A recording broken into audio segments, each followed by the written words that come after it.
First tonight, it's being called the Savile Effect, a surge in the number of people coming forward to report sexual offences committed against them.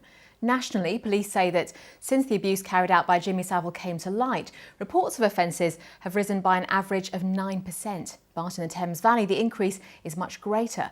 Police are coping with a 24% rise. That equates to hundreds more cases. Victoria Cook has been looking at the figures and joins me now in the studio. Victoria. Well, these figures were obtained by the BBC through a Freedom of Information request. They show that following the scandal, 33,000 sex crimes were recorded. That's more than a 9% increase nationally. Figures for the Thames Valley area show a much higher figure though. They show the number of sexual offences reported has increased from over 1,400 2 years ago to over 1,700 last year.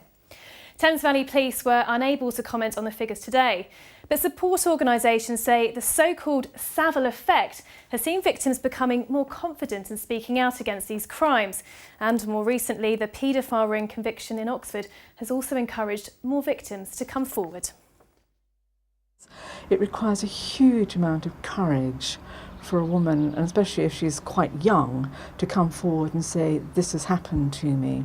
So inevitably, I think what we're seeing is, in part, that they're seeing other women have done this and thinking, well, I can too. So they're coming forward. Some support organisations say more urgently needs to be done to help victims of sex crimes, and some are calling for more funding from government to cope with the rising numbers coming forward. Geraldine. Victoria, thank you.